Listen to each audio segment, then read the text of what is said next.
Կեցենայվան Հայաստանը որ ասեր արդեն մեզ հետ է, որովհետև այս Հայաստանից է, որ վաղվա Հայաստանը գալու է։ Վաղվա և այսօրվա Հայաստանի ազատատենչ երիտասարդ գործիչներից մեկը, ով իր հոր գծած ակոսով է շարժվում։ Մանու Գասպարյանի որդին, Արտուր Գասպարյան։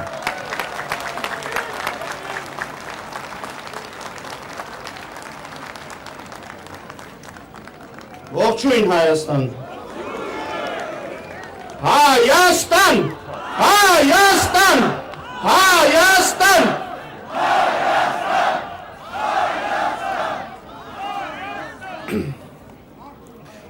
Խոսքս ուզում եմ սկսեմ վերջերս զանազան հեռուստաալիքներով այսպես կոչված հանրապետական այդ բնակալեզ երիտասարդների ասածներից նույնիսկ չեմ էլ ուզում անդրադառնամ կոնկրետ անունների, բայց ես մի հոգու ուզում եմ անդրադառնամ անպայման։ Իդեպ ձեզ ասեմ, ի տարբերություն պարոն Ռաֆիի, ես նրանց չեմ հարգում, ես ընտրակերտարար չեմ հարգում։ Մեկին եմ ուզում անդրադառնամ, որ են ռուսի ասած «Սամ դնիվալնի, սամ դիժուրնի», Հովիկ Աբրահամյան։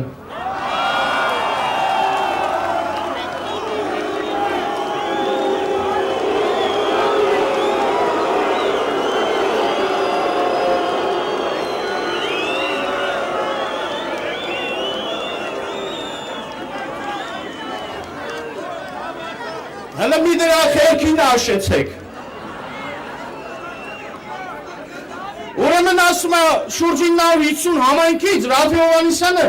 հաղթել է 70 համայնքներում։ Նախ եւ առաջ այդ ձեր արձանագրած թվերը, ձեր խփած, տրորած, սեղմած եւ այլն թվերը պահեք ձեզ։ Մենք գիտենք Ռաֆի Հովհաննիսյանը քանի համայնքում է հաղթել։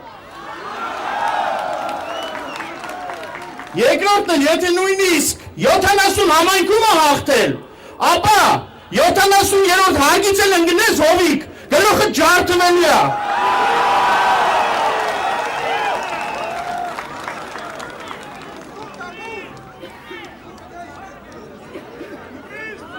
Էլ ուրիշին չեմ ուզում անդրադառնամ այդ շարքից, զզվանքս գալիս է։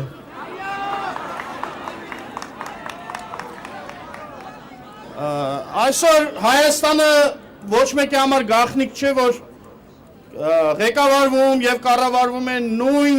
մեթոդներով, ինչ որ կառավարվում էր միակուսակցական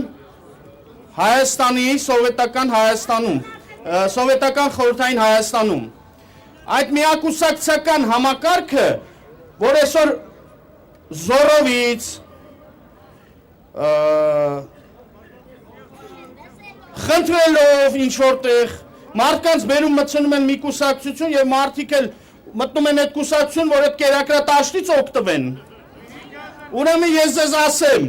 մի հատ ձեր կանանց հարցրեք, որ դուք գործից տուն եք գնում, ձեր կանայք պահարանում պահում են ձեր ողնաշարները, որովհետև ողնաշարով մարդ պաշտոնյա այսօր պետք չէ իշխանություններին։ Վերջում ես ուզում եմ անդրադառնամ Սահմանադրական դատարանի այսպես կոչված լսումներին կամ քննարկումներին կամ վերջում կայացվելիք որոշմանը։ Ուրեմն ես այն մարդկանցից եմ, որ կողմ եմ եղել դիմենք Սահմանադրական դատարան, չնայած ես փոքրամասնություն եմ եղել։ Մեծամասնությունը կողմ է եղել, որ չդիմենք Սահմանադրական դատարան։ Այնուամենայնիվ, կոչ եմ անում Սահմանադրական դատարանին և նրա ղեկավարին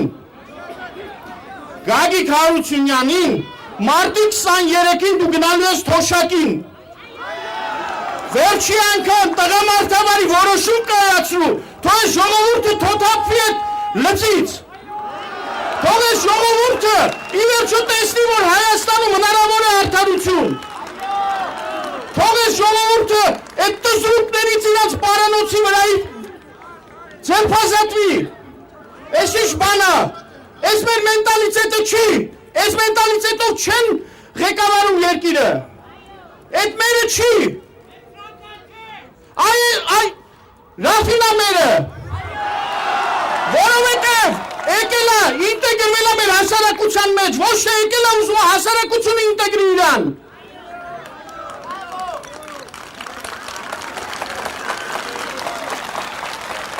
Հայաստան! Հայաստան! Հայաստան!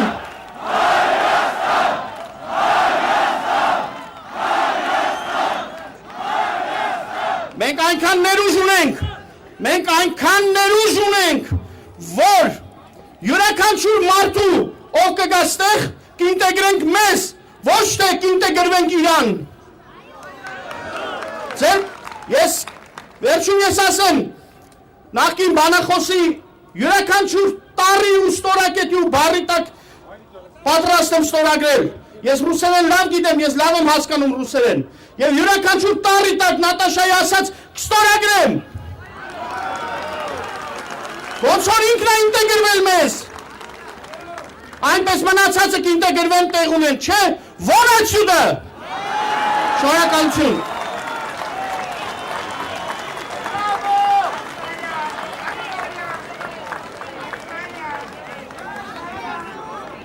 Ժողովուրդ ջան, իսկապես սահմանադրական դատարանի հետ կապված գործընթաց է մեզ սկսվել։ Իմիջիայլոց ասեմ, սա մեր գլխավոր ուղղությունը չէ։ Սա մեր համար շանս չէ։ Շանսը սահմանադրական դատարանի հարգարժան անդամների համար է, որ մեկ անգամ կյանքում Հայաստանի այս կարճատև անկախության պատմության ընթացքում իրեն կարողանան վեր կանգնել այդ նեղ անձնական շահերից եւ իսկապես սահմանադրականությունը պաշտպանեն երկրում։ Ես հույս ունեմ, որ այս անգամ սահմանադրական դատարանի անդամները խորհրդակցական սենյակ մտնելով իրենց կողքերում ավտոմատավորներ չեն ունենալու եւ իրենք ազատ կլինեն իրենց որոշումը կայացնելիս։ Ձայնը տրվում է Ժառանգություն կուսակցության վարչության անդամ Հովսեփ Խուրշուդյանին։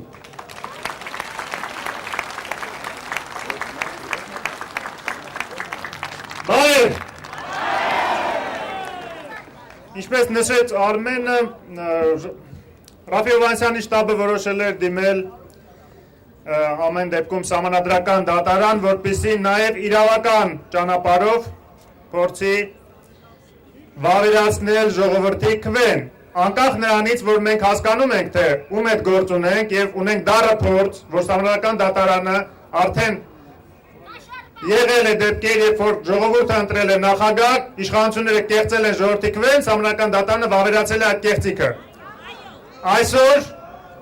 Այսօր այդ որոշումը կայացված է եւ դուք գիտեք, որ դիմումը սահմանադրական դատարանի արդեն ներկայացված է եւ վաղը ժամը 10-ին մենք լինելու ենք սահմանադրական դատարանում պահանջելու համար վավերացնել ժողովրդի կողմից կատարված ընտրությունը, վավերացնել նոր նախագահի ընտրությունը, Ռաֆի Հովհաննիսյանի ընտրությունը որպես Հայաստանի Հանրապետության նախագահ։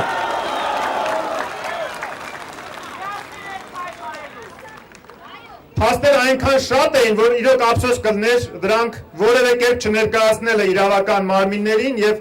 սահմանադրական դատարանը ներկայացվել մի քանի կիլոգրամ փաստաթղթեր կեղծիքների մասին վավերացնող։ Այնքան շատ էին, որ մենք բավականին երկար այնտեղ սպասեցինք, մինչև էջ գրանցեցին այդ փաստաթղթերը։ Մի քանի տասնյակ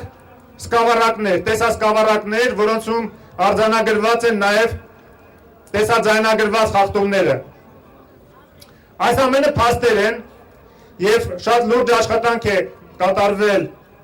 դիմումի հայցի վրա մեր փաստաբանների, իրավաբանների խմբի կողմից Կարեն Մեժլումյանի ղեկավարությամբ եւ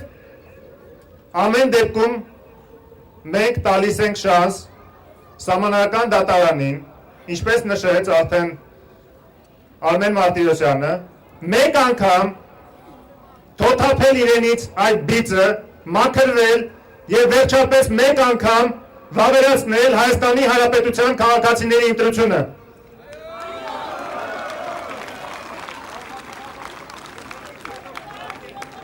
Ես ուզում եմ ձեզ ներկայացնել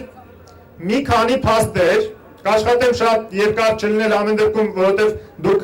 որպես կանոն բոլորն էլ արդեն տեղյակ են ինչ է կատարվել, բայց մի քանի թվեր, որ հայտի մեջ նաև արկա են եւ որոնք ի դեպ ներառում են նաև հղում ԵԱԿ ԺՄԻԳ-ի կողմից կատարված միջանկյալ զեկույցին, որտեղ եւս արձանագրված են այնպիսի փաստեր, որոնց հիման վրա ԵԱԿ ԺՄԻԳ-ը իրեն թույլ է տվել ասել, որ այդ փաստերի հիման վրա կարող են ասել, որ դա անարժանահավատ է եւ վստահություն չի ներշնչում այն թվերը, որը ներկայացված է իշխանությունների կողմից։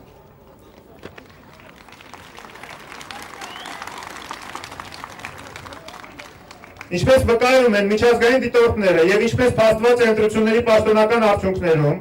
այն ընտրական տեղամասերում եւ ընտրատարածքներում, որտեղ անհավանական աստիճանի բարձր է եղել ընտրողների ակտիվությունը, այդտեղ ձայների անբնական առավելություն է ստացել գործող նախագահ Սերժ Սարգսյանը։ Կան տեղամասեր, որտեղ ընտրություններին մասնակցած ընտրողների քանակը հավասար է ընտրացուցակներում ընդգրկվածների 100%-ին։ Շատ ավելի տեղամասեր կան, որտեղ այդ թիվը կազմում է 90-ից 99%, ել ավելի շատ են այն տեղամասերը, որտեղ այդ թիվը կազմում է 80-ից 90%։ Նշված հարցին 02-03-13 թվականի հետընտրական միջանկյալ զեկույցում անդրադարձել են նաև ԵԱԿ ԺՄԻԳ-ը, մասնավորապես արձանագրելով հետևյալը. Փետրվարի 25-ին ԿՀ հայտարարեց ընտրությունների վերջնական արդյունքները, ըստ որի պարոն Սարգսյանը հայտարարեց ընտրված նախագահ։ Այդ արդյունքների հիման վրա կատարած վերլուծությունը ցույց է տալիս, որ առկա է սերտ հարաբերակցություն ընտրողների մասնակցության թվի եւ գործող նախագահային կողմ քվեարկած ձայների միջև այն տեղամասային ընտրական հանձնաժողովներում, որտեղ միջինից բարձր մասնակցության դեպքում պարոն Սարգսյանը ստացել է ավելի մեծ բաժին։ Սա ես բառացի մեջ բերում եմ ԺՄԻԳ-ի հայտարարությունը։ 1988 տեղամասերից 1746-ը ունեն 300 եւ ավելի գրանցվածներ։ Դրանցից 144-ում ընտրողների թիվը գերազանցել է 80%-ը, որը թվում է անհավանակարորեն բարձր եւ նմանատիպ 115 տեղամասերում գործող նախագահ ստացել է քվեարկած ձայների ավելի քան 80%-ը։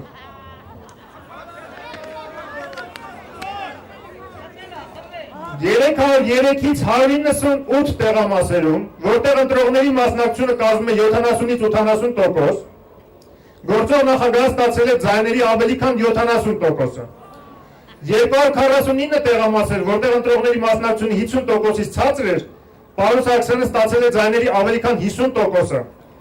40 տեղամասերում, իսկ պարոն Հովհաննիսյանը ստացել է ավելի քան 50% 155 տեղամասերում։ Ընտրողների բարձր մասնակցություն ունեցող տեղամասերի մեծամասնությունում դիտարկվել է գործող նախագահի ավելի շատ ստացած ձայների միտում, որը առաջացրել է մտահոգություն ընտրական գործընթացի ամբողջականության եւ արժանահավատության հանդեպ։ Սա միջազգային դիտորդական առաքելության պաշտոնական միջանկյալ զեկույցից հանված մեջբերում էր։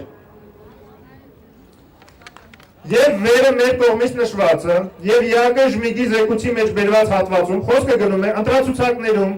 ընդգրկվածների մասին, իսկ եթե հաշվարկը կատարենք փաստացի արկա ընտրողների թվից ելնելով, ապա այդ տոկոսներին պետք է ավելացնենք առնվազն 11% եւ դա ըստ պաշտոնական տվյալների, որովհետեւ մենք լավ գիտենք, որ այն արտագաղթի պայմաններում, որը ֆիքսված է նաեւ վիճակագրական թվերով, չկա նման քանակության ընտրողներ Հայաստանի Հանրապետությունում։ Ավելին, պարզվում է, որ 235 ընտրական տեղամասերում ընտրություններին մասնակցել են արկա ընտրողների 90-ից 100 եւ ավելի տոկոսը։ 260 ընտրական տեղամասերում 80-ից 89%-ը։ Եվս 80 ընտրական տեղամասերում 72-ից 79%-ը։ Այդ 586 ընտրական տեղամասերում քվեարկությանը մասնակցած 369,000 ընտրողից Սերժ Սարգսյանին ձայն են տվել 315,000 ընտրող, կամ ավելի քան 85%-ը։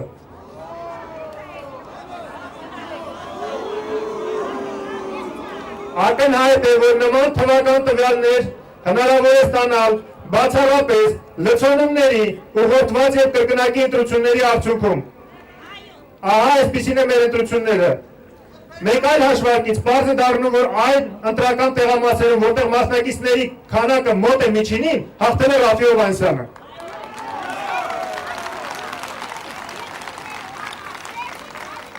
այս թվերը նաև ցույց են տալիս, որ ամեն դեպքում, որքան էլ մենք ինքնակնադատորեն ենք մոտենում, Ռաֆի Հովհաննիսյանի ներկայացնող վստահված անձիկ եւ հանձնաժողովի անդամները Ժառանգության կուսակցության տեղերով առնվազն, ինչպես նաև մենք բազմիցս նշել ենք որոշ դեպքերում նաև այլ ընդդիմադիր կուսակցությունների տեղերով ներկայացված անդամները տեղամասերի մեծ մասում աշխատել են լավ, ազնիվ, անկաշառ եւ անվախ եւ ապահովել են Ռաֆի Հովհաննիսյանի առավելությունը։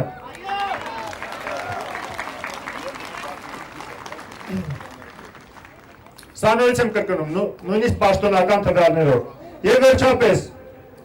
նման եւ ակնհայտ ընտրախախտումների բազմաթիվ այլ պայմաններում ընտրական հանձնաժողովները, այսինքն ընտրական հանձնաժողովների ղեկավարությունը, ցուցաբերել են անգործություն,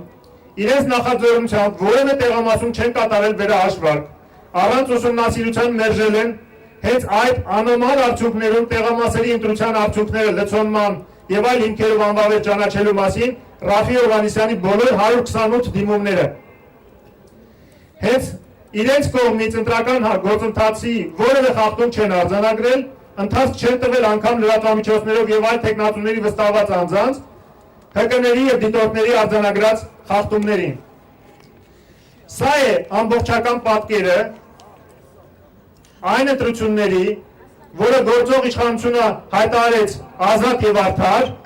միջազգային դիտորդները հայտարարեցին անվստահելի, մենք հայտարարում ենք կեղծված։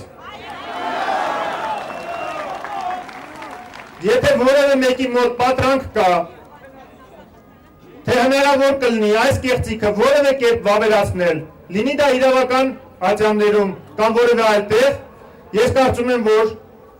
Հայաստանի Հանրապետության քաղաքացիները այս հրապարակում հավաքված ժողովուրդը դա նրանց թույլ չի տալու անել։ Որովհետև մենք արդեն կատարել ենք մեր ընտրությունը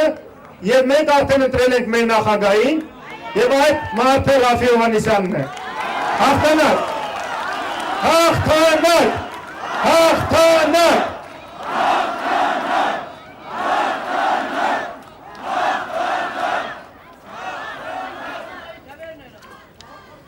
Որքան էլ փորձել են կեղծել, իրենց միակ զենքը, որ մնաց վերջում ձայնագողությունն էր, որտեղ եթե այդ վերջի ձայնագողության դրվագը չլիներ, հաշվարկի ժամանակ, երբ որ կադրերում կա ինչպես է բավականին հաստ Ռաֆի Հովհաննիսյանի տրցակը, մեկ կադրեր հետո դառնում այսքան նվազ, իսկ Սերժ Սարգսյանի այսքան փոքր տրցակը դառնում հաստ։ Եթե չլիներ այդ ձայնագողությունը նույնիսկ իրենց ընտրակաշառքի, ադմինիստրատիվ ռեսուրսի օգտագործման, կրկնակի քվեարկությունների, հանրապետությունից բացակայողների փոխարեն քվեարկությունից հետո է, միևնույն է, իրենք բոլոր տեղամասերում պարտվելու են։ Ձայնագողությունը Ստեփչյան իրենց փրկեց։ Բայց նույնիսկ այդ պարագայում Ռաֆի Հովհաննիսյանը, իսկ ավելի ճիշտ դուք, հաղթեցիք 10 մասկենտրոններից 7-ում։ Ես ուզում եմ այս պահին հիշել բոլոր այն քաղաքները, չհաշված գյուղերը, որտեղ մենք հաղթել ենք։ Մենք ենք հաղթել, բոլորը միասին։ Հայրաքաղաք Գյումրի, Վանաձոր, Նոյեմբերյան, Ինջևան, Աբովյան, Նոր Հաճեն, Աշտարակ, Արմավիր, Էջմիածին, Երեգնաձոր, Կապան,